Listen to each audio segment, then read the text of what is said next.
Hey everybody, it is Wednesday, September 13th. You're listening to the Mo News podcast. I'm Moshe Wanunu. And I'm Jill Wagner. This is the place where we bring you just the facts. And we read all the news and read between the lines so you don't have to. Jill, it was great seeing you just before this podcast as we took a virtual cooking class together. We did. It clocked in at 2 hours and I think 20 minutes or so. You did all three dishes. I only did the homemade mac and cheese, which was absolutely delicious. Yeah, it's this virtual cooking class. They've reached out to us. You'll be hearing more about them. They'll be a sponsor of ours a little bit later this year. They're called Feast, and they have a chef that takes you through various dishes. We had steak au poivre. We had mac and cheese. We did a salad. And the chef was amazing. He was dealing with the fact that we all had different ingredients as replacements and doing like measurements as he went. So was a lot of fun. And as Alex is about to deliver soon, we'll be going through postpartum, I'm trying to up my skills in the kitchen. And a big thank you to Chef Garrison, who was awesome. And he even somehow managed to deal with me, who did not go out and get the ingredients on the ingredient list. Jill literally like walking away from the Zoom, coming back being like, I got this. Can we work with it? He's like, absolutely. This is what you got to do. You can learn more about Feast at Feast Cooking, FEST cooking.com. In fairness to myself, I just want to mention I'm getting my kitchen repainted. We unfortunately had to schedule it today, so I didn't know if I was going to be able to actually participate. And at the last minute, I kind of moved plastic around and I figured out how to do it. But the chef was great. He's like, do you have pepper? Such basic stuff. I was like, yes, I have butter. I have pepper. I can make that work. So thank you, Chef Garrison. And imagine how much better those dishes are going to be when your kitchen is finished. If only you could get your broiler to work, Jill. Baby steps, Moshe, baby steps. All right, let's get to some news here.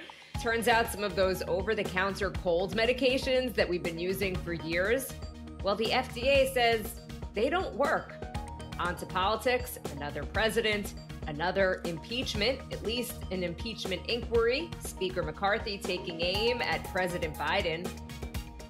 Overseas, flooding in Libya wipes out a quarter of a city as the death toll passes 2,000. Everything you need to know about the big Apple event on Tuesday.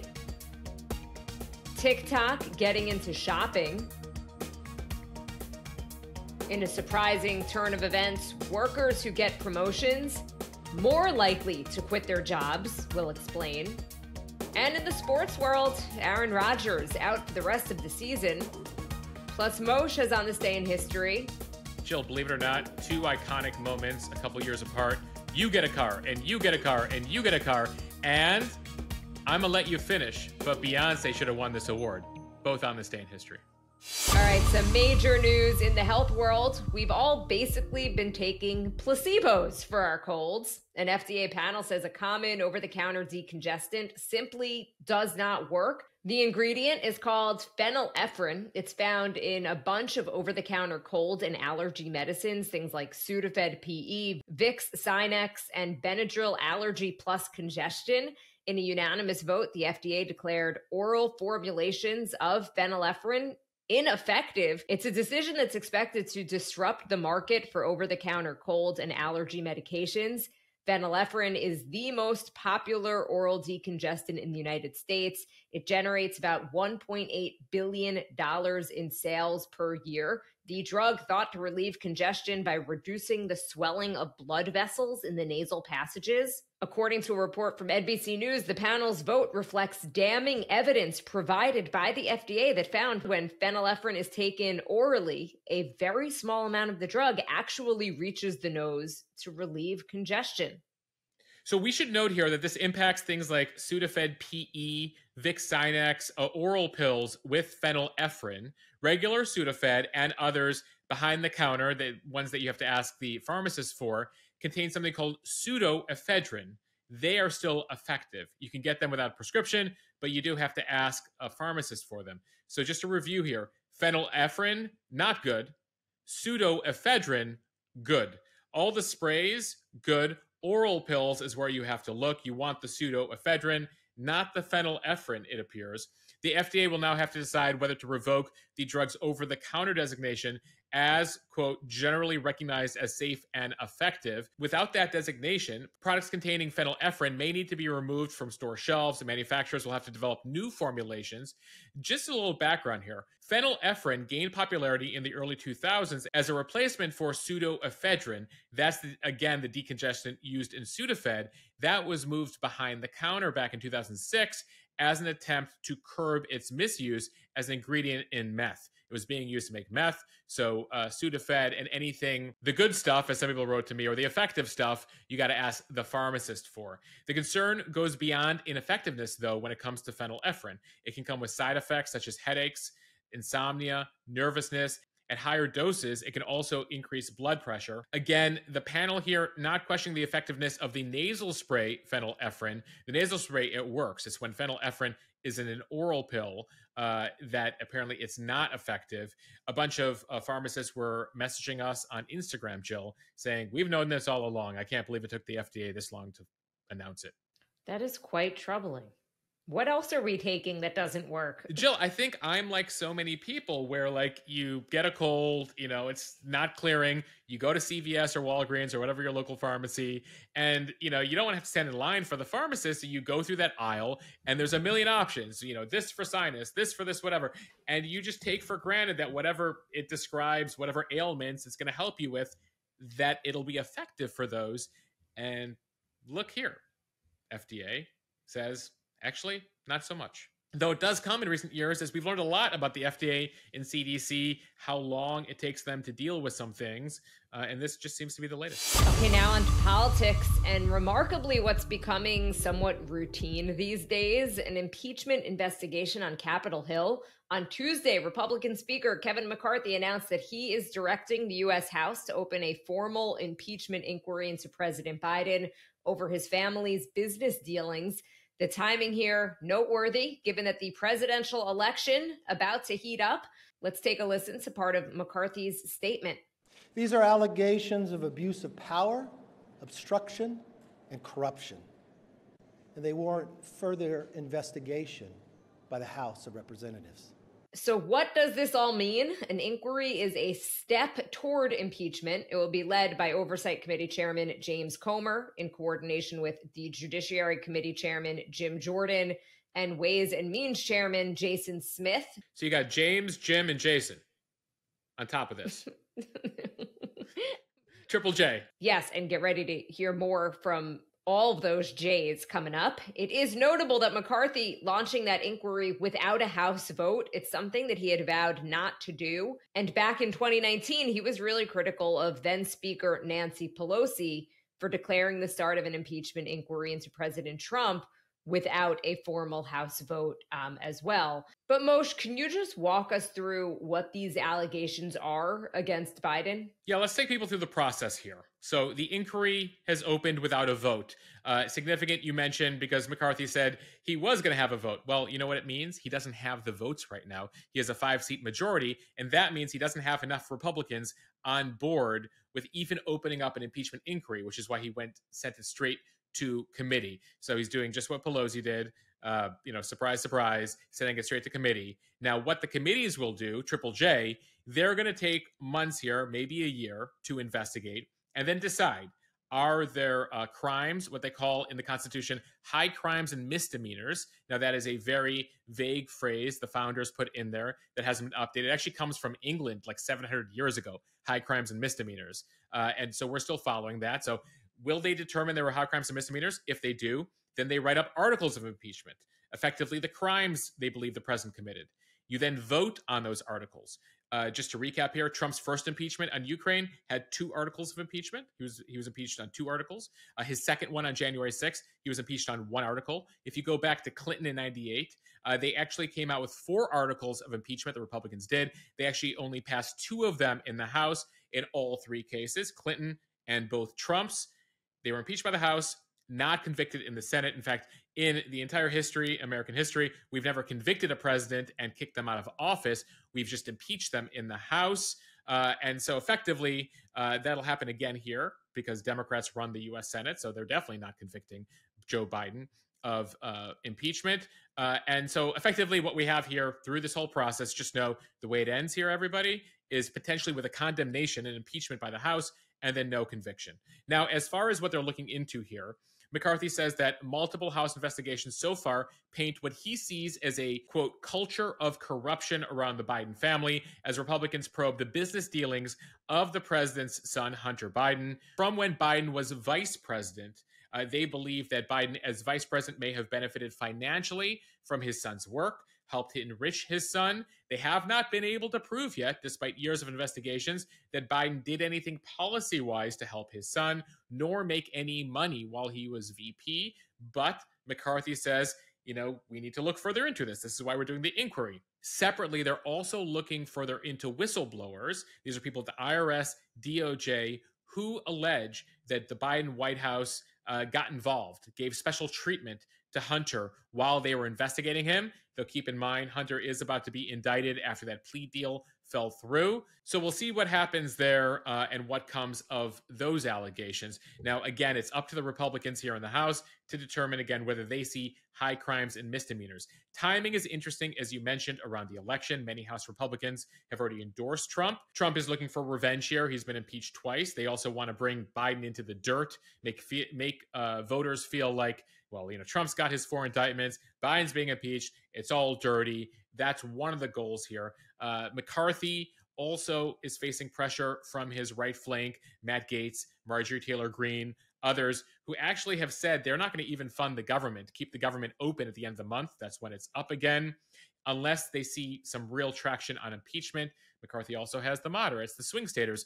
Keep in mind he has the majority because a bunch of Republicans won in New York in the midterms. Well, many of them are from swing districts that could go Democrat again, and they're saying that our voters, independents, moderates, don't want to see this. So he's trying to juggle here, but he has enough pressure from the right that he's decided to do this right now.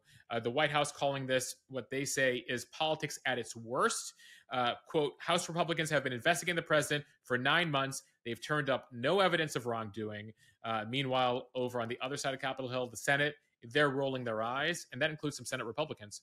Yeah, one of those Republicans is Senate Republican leader Mitch McConnell, who has warned House Republicans not to really go down this road. He did say on Tuesday, though, I don't think Speaker McCarthy needs advice from the Senate. So sounds like he wants to stay out of it. Yeah, there's a bunch of Senate Republicans that are like, Democrats run the Senate chamber anyway, and most of them are not on board with this. Lindsey Graham has said, I look forward to them looking into it. Remember, Lindsey Graham, by the way, was one of the impeachment managers when he was a congressman in the late 90s dealing with the Clinton case. Jill, as we talked about Triple J, I just realized that Mitch McConnell has his own version of Triple J. He's got 3 deputies, 3 senators, John Thune, John Cornyn, and John Barrasso. So you have 3 J's deputized by Mitch McConnell, and you have the 3 J's over in the House, and that's now going to stick with me and be a theme on this podcast. 3 Johns, that is. That's 3 Johns. Yeah. It's Mitch and the 3 Johns over on the Senate side. And then you have James, Jim, and Jason over on the House side. Jeez, Moshe. That's all I can say. All right, time now for the speed read. Let's start overseas. From Reuters, more than 2,000 people were killed and at least 10,000 are missing in Libya in flooding caused by a huge Mediterranean storm that burst dams, swept away buildings, and wiped out as much as a quarter of the eastern coastal city of Derna. Officials expected the death toll to rise even further after Storm Daniel barreled across the Mediterranean. The country already divided and crumbling after more than a decade of conflict. In Derna, a city of about 125,000 people, Reuters journalists say that they saw wrecked neighborhoods, buildings washed out, and cars flipped on their roofs in streets that were just covered in mud, and rubble left after dams burst. Yeah, it's just the latest natural disaster in North Africa this week. Morocco, nearly 3,000 dead there from the earthquake. Over in Libya, they had what they call a medicane. It's basically a hurricane that happens in the Mediterranean, or a tropical storm that happens in the Mediterranean. Pretty rare. This one hit Libya, and the challenges there, the pictures there, just heartbreaking. As more bodies were brought to the hospital, people looked at them trying to identify missing family members. Government officials there talking to journalists saying that bodies are everywhere. One quote is saying, "I'm not exaggerating when I say 25% of the city has disappeared." A number of buildings collapsed. Remember, this is the desert, and so it's not able to take on water, moisture very quickly. So when the storm hit, it was just disaster. And unfortunately, government officials there do see the death toll rising in the coming days. Now to a historic antitrust case from the Associated Press. The Justice Department says Google has exploited its dominance of the internet search market to lock out competitors and smother innovation.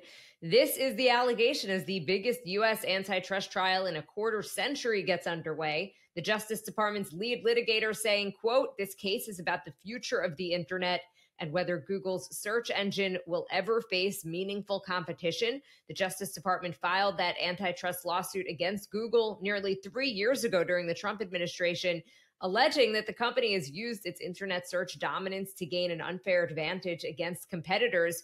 Government lawyers saying Google protects its franchise by shelling out billions of dollars every year to be the default search engine on the iPhone and on web browsers like Apple's Safari and Mozilla's Firefox. Over the next 10 weeks, federal lawyers and state attorneys general will try to prove that Google rigged the market in its favor by locking in its search engine as the default choice in a number of places and devices. So this is the biggest case in 25 years regarding tech. That's when, in the late 90s, the government took on Microsoft for antitrust, for the feeling that they were a monopoly. The district judge in this case, Amit Mehta, likely won't issue a ruling until early next year. If he decides that Google broke the law, another trial will then decide which steps should be taken to rein in the company. So it's a multi-step process here. Top executives at Google, its corporate parent Alphabet, as well as those from a number of other tech companies are expected to testify. So you'll have the Alphabet CEO, Sundar Pichai. You'll probably have Apple executives there as well. The Justice Department says that Google's contracts ensure that rivals cannot match search quality ad monetization, basically making money off search, especially on phones. Google counters that one of the reasons they have 90% market dominance here in the US and abroad is because their product's good. And they don't believe they did anything wrong. Its rivals, Google says, range from search engines like Microsoft's Bing to websites like Amazon and Yelp, where consumers can post questions about what to buy, where to go, and they're unaffected. Basically, they're arguing there's a couple other trillion-dollar tech companies. Like, what's the big deal here? Like, everything is cool. Google's lawyers say that there's lots of ways that users can access the web other than default search engines, and people use them all the time. From Google's perspective, perpetual improvements to its search engine explain, again, why people keep coming back, because they love the Google, Jill. It wasn't any sort of business practices by them. CNBC, Apple held its annual iPhone launch event Tuesday at Apple Park, the company's headquarters in Cupertino, California. The company announcing the iPhone 15 and iPhone 15 Plus, complete with USB-C charging. It starts at $799. It also unveiled the iPhone 15 Pro and Pro Max, starting at $999. I'm going to go ahead and just call it $1,000, Moshe, because really, that's what it is. It's $1 off. It's like gas pricing, Jill. 99.99, and it makes it feel cheaper. All right, so what are you getting for $1,000? Apple says photos and videos look lifelike when taken on an iPhone 15 Pro and viewed on the Vision Pro. Users can now capture spatial videos, which use both the ultra-wide and regular cameras to create 3D videos that can be enjoyed in the Vision Pro. Those videos could be shared with anyone who has an Apple Vision Pro and will roll out later this year. One of the other key announcements was the brand new Apple Watch made with 95% titanium and 72 hours of battery life, as well as AirPods with USB-C. As we mentioned on yesterday's podcast, you can thank the Europeans for that. They're like, all these companies coming out with too many cables is creating too much waste. Everyone needs to go to USB-C. So now the cords that you might already use for your laptop, you might already use for your iPad, you'll also use for your phone. So it does mean getting rid of all those lightning cables that have been ever present for the past few years. The question right now, will Apple include the new cable in the iPhone box or be like recent iPhones where you had to buy the power cable separately? Jill, they'll also be rolling out in the coming weeks a brand new operating system with a whole bunch of features. The home screen will be different. They were touting a whole bunch of things. We were watching their presentation at Mo News headquarters on Tuesday, looking for surprises, but what we discovered, basically, every major development looks like it leaked out days or weeks in advance. So nothing shocking yesterday at the Apple announcement. And in fact, we were expecting some big claims about battery life, as we were talking about on yesterday's podcast. And it feels like they just sort of said improved battery life. Yeah, even more Not hours on impressed, video, Apple. etc. Jill, they're going to take you to the lab in Cupertino and show you how hard it is to fit all the things they do into that phone. Listen, improvement on my iPhone 10 is not that hard. Well, that's the big question, frankly, coming out of today is it time for you to jump from 10 to 15? That's like 5 developments later, Jill. I feel like it's time. Every 5 versions of iPhone, it's time for you to jump. We'll see.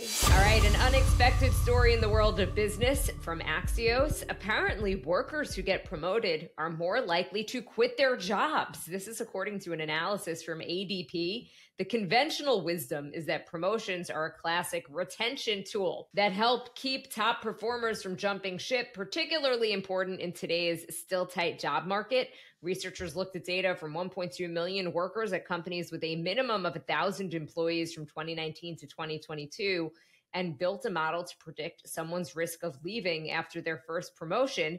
And they found that 29% of workers leave within the first month of a promotion. If those workers had not been promoted, only 18% would have left 6 months after it is, right? 6 months after the promotion, the risk divide narrows. And after that, the unpromoted are slightly more likely to quit. It's that area right after they get that promotion. Jill, as someone who ran teams of a couple hundred people at CBS, I find this fascinating, thinking about these various scenarios and whether thinking back, how this could come to pass. But one of the things as an employee is sometimes you're asking for a promotion for a very long time. So one of the theories of the case here is that top performers on the cusp of advancement are probably already at a heightened flight risk. They're putting out feelers in other places because they feel like they're not being appreciated. But then they're able to time it out, right? In some cases, you might be threatening to leave as leverage to get that promotion and then realize, like, actually, I didn't want to stay here anyway. Of course, it goes without saying here that a promotion, a new job, does make workers more desirable to other employers. They see you moving up. They see you with a bigger title. They see that, a company respects you and gives you promotion. So then you become more attractive. It sort of puts employers here in a no-win situation because you're like, well, if people are more of a flight risk, if I promote them, then should I give them a promotion? Well, yes, you should, because they deserve that promotion. And so I'd love to talk to some HR professionals, recruiter professionals here about what they think about this scenario. I always knew when I went from employee to manager, one of the things that I did, Jill, was keep a list of like my most valuable employees and just ensure that I kept them as happy as possible. Sort of like if we had to build Noah's Ark, like who are the 5 people that you build the Ark with? And so, I think that's an important thing to keep in mind as a manager. Am I on the list of MVEs at Mo News?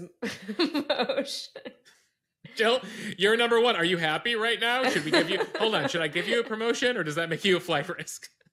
I feel like I'm employee number 2, so there's nowhere really to go except replacing you at this point. I did appreciate the cooking class. So yes, great. It's the little things. We try to do some team building here at Mo News. Sports news from ESPN and MRI confirming New York Jets quarterback Aaron Rodgers tore his left Achilles tendon in Monday night's win over the Buffalo Bills, ending his season only 4 plays after it began. 39-year-old Rodgers, a 4-time MVP, went down on the Jets' 4th snap of the game when he tried to spin out of a sack by defensive end Leonard Floyd. His left foot appeared to get caught in the turf and his body twisted. A slow motion replay showed his left calf, the same one that he recently strained, reverberating as he went down. Ouch. Jill, it remains to be seen what this means for Aaron Rodgers at this point in his career. He's 39 years old. Remember, he was with the Packers for years, was recently traded to the Jets. And so will he be able to come back next year, or is this it, depending on his recovery? Jill, one amusing note here. It got a lot of reaction, the injury last night, as a lot of athletes, commentators were watching. Kansas City Chiefs quarterback Patrick Mahomes tweeted, or X, I guess we're calling it X now. He, whatever, he wrote the following. He wrote, "Hate that man, praying for the best." So many people were saying, why would you say that about Aaron Rodgers? Hate that man, praying for the best. Well, Mahomes failed to put a key piece of punctuation there, a comma. He then corrected the tweet to say, "Hate that man, praying for the best." It goes to show you, Jill, punctuation matters. From the AP, after months of testing, TikTok is fully launching its e-commerce product in the United States as it tries to translate the app's cultural relevance among young consumers into sales. The company saying Tuesday its shopping wing called TikTok Shop will include several features like a shop tab, a marketplace that it's been testing on the app since August. Also look for affiliate videos in users' feeds that allows creators to earn commissions from products, as well as a logistics arm called Fulfilled by TikTok that stores and ships products for merchants. TikTok says it already has more than 200,000 sellers that have registered for TikTok Shop. Meanwhile, over 100,000 content creators are participating in the affiliate program, which lets users who have 5,000 followers create videos that go directly to TikTok's algorithmically engineered For You feed. The Shop tab is now available for about 40% of users on the app's home screen. The feature will be rolled out gradually until it is available for the app's 150 million users by early October. Jill, we have more than 5,000 followers on TikTok. Should we be selling something? You got anything to sell on our TikTok shop? I think this is where we do the Mo News mug, the Mo News t-shirts eventually. Merch. Maybe merch coming exactly. TikTok shop, everybody. So look out, Amazon. TikTok is now trying to take Amazon on. Of course, their main competitor has been the social sites owned by Meta, Facebook, Instagram, of course, Snapchat as well. Shopping on social sites is estimated to be about a $70 billion market in the US. That's led by Meta, which owns Facebook and Instagram. ByteDance, the Chinese company that owns TikTok, already runs a thriving social media marketplace on Douyin. That's the video app over in the Chinese market. This year, the projection right now is 33 million US consumers will make a purchase on TikTok. It is big on product discovery if you use the platform. Popular hashtags like hashtag TikTok made me buy it. Now, TikTok says it'll also offer live shopping, which is a huge moneymaker in Asia, but it hasn't really picked up steam here in the US. Meta had a live shopping feature on Instagram. It removed recently. So Instagram hasn't totally figured out shopping. TikTok thinks with its algorithm, though, it'll figure this out. Imagine we'll be hearing more from this, especially given how politically divisive TikTok continues to be, as well as a product of a Chinese-owned company. All right, now time for On This Day in History. On this September 13th, we're going to begin in 1948. Margaret Chase Smith was elected to the U.S. Senate. She became the first woman to serve in both houses of Congress, in the U.S. House and the U.S. Senate. Now to 1990, the hit drama series Law & Order premiered on NBC. It went on to become one of the longest-running primetime dramas in TV history. It spawned a number of spin-offs. Jill, it's still on the air 33 years later. And I have never seen an episode. Wow. That's a shocker. It's like a mic drop moment. Jill, but the show started in the 90s. I feel like that's something that would have, Yeah, that was my moment. I just never watched it. It just continued. It's sort of like Grey's Anatomy is one of those shows that just, kept going and going, and Law & Order is another one of those shows. All right, to 1993 now, a famous ceremony on the White House lawn. The Israel-Palestine peace accord was signed. The accord came after years of negotiations in Oslo, Norway. The accord called for the withdrawal of Israeli troops from the Gaza Strip and the West Bank town of Jericho, the establishment of a Palestinian government. Those actions would happen, but they were eventually supposed to lead to a permanent arrangement that would lead to a Palestine alongside Israel. Various deals were thrown out throughout the 2000s.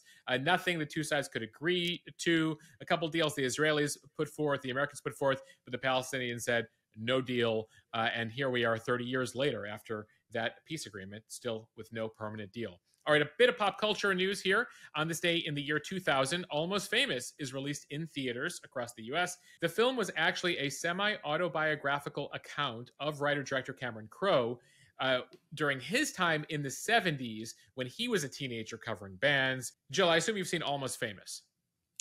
Hold me closer, tiny dancer. Oh God, I'm such a bad singer. I'm sorry to subject everyone to that, but it was my way of saying, yes, I have seen Almost Famous. Translation. Yes. Now time for the iconic moments we mentioned at the top of the podcast. On this day in 2004, it was 19 years ago today, the TV talk show host Oprah Winfrey had quite a moment. Open until I tell you. All right, open your boxes. Open your boxes. 1, 2, 3. You get a car. You get a car. You get a car. You get a car. You get a car. You get a car. You get a car. You get a car. Everybody gets a car. Oprah announces to her entire studio audience that she's giving brand new Pontiac G6 sedans worth $28,000 apiece to everyone in her audience, 276 cars in all. Oprah had told producers to fill the crowd with people who, quote, desperately needed the cars. And when she announced the prize, mayhem, crying, screaming, delirium, fainting broke out, Jill. It's an amazing scene. And if you haven't seen it or haven't seen it in a while, I definitely think you should watch it on YouTube right now. Even I've seen it, Moshe. Yes, Jill, it's a pop cultural moment that Jill has seen. One thing that people like to bring up, though, Jill, these people didn't necessarily get a free car because no one, Pontiac nor the producers, accounted for the federal and state taxes on the car. It actually cost each of those people between $6,000 and $7,000. Now, still a pretty good deal for a $28,000 car, but still those people going home with keys to a car ended up realizing they still had to pay $6,000 for one of those. And one more TV moment for you. 14 days ago, another day, another moment that'll live in infamy. Yo, Taylor, I'm really happy for you. I'm gonna let you finish. But Beyonce had one of the best videos of all time. One of the best videos of all time.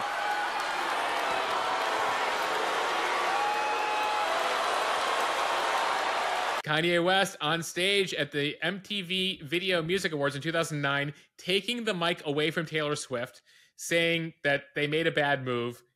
He says his piece saying they should have given the award to Beyonce, and then gives the mic back to Taylor. She had just won Best Female Video at the VMAs.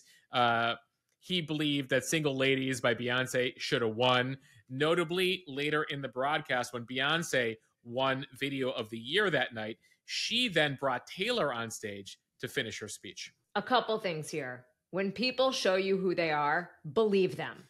At this point, I feel like we should have all realized that Kanye West was a total, you know what.